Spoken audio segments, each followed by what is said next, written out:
Qu'est-ce que l'audit de référencement?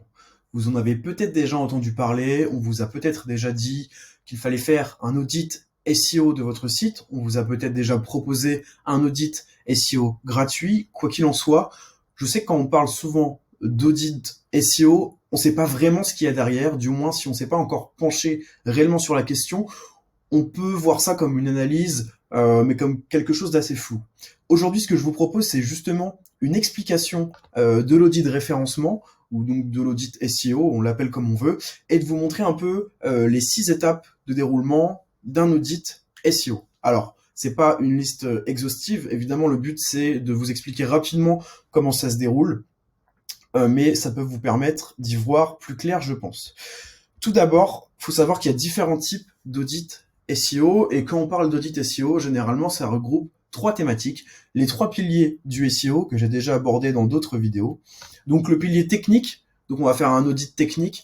Donc l'audit technique, globalement, ça va être identifier la structure du site, voir s'il n'y a pas des incohérences, voir s'il n'y a pas de la duplication de contenu, voir si les URL sont bien optimisées, voir si les différentes balises aussi sont bien optimisées. On a vraiment énormément de choses à voir, et je pense qu'en général, quand on parle d'audit SEO, on parle peut-être à 60% d'audit technique parce que c'est vraiment ce qui va prendre du temps, et l'avantage aussi, c'est que c'est là où on va pouvoir faire des modifications rapides sur la technique. On a l'audit éditorial. Donc là, concrètement, le consultant SEO, quelqu'un comme moi qui fait du SEO son métier, ce qu'il va faire lors de l'audit éditorial, ça va être justement regarder vos différentes pages stratégiques pour la plupart. Donc une page stratégique, qu'est-ce que c'est? C'est tout simplement les pages qui peuvent vous rapporter des clients, des leads qui peuvent convertir et vous rapporter de l'argent. Donc regardez un peu toutes ces pages-là. Donc généralement pour un e-commerce, ça va être les pages catégories, les pages produits principalement. Et en fait, voir si l'éditorial est bon, si les balises sont bien utilisées, si l'optimisation sémantique est faite, s'il y a assez de contenu pour que les robots puissent placer vos pages dans les moteurs de recherche, etc.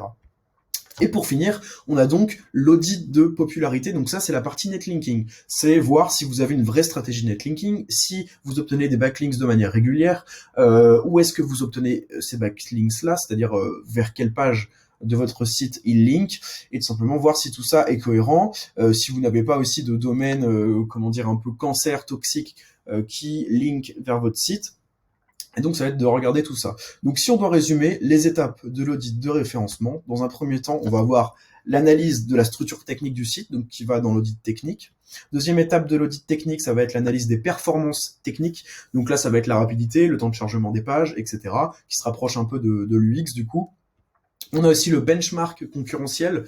Donc ça, j'en ai pas parlé, mais en gros, c'est tout simplement regarder ce que font les concurrents. Il faut savoir qu'il y a beaucoup de concurrents, il y a beaucoup de sites, pardon, que vous pensez être vos concurrents et qui en réalité sont pas vraiment vos concurrents SEO. Parfois, c'est d'autres sites que vous ne connaissez même pas. Et donc, regardez leur netlinking, leur aspect éditorial et technique aussi.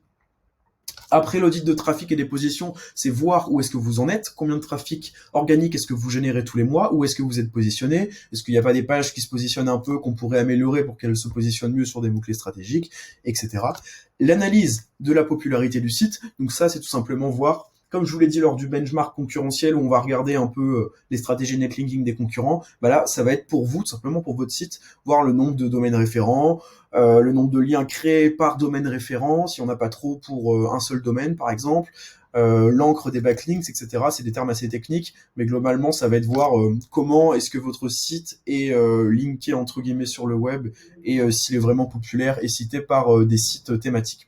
Et aussi du coup l'audit éditorial on-page, on en a parlé tout à l'heure, regardez l'optimisation sémantique, l'optimisation en général de vos pages stratégiques tout simplement.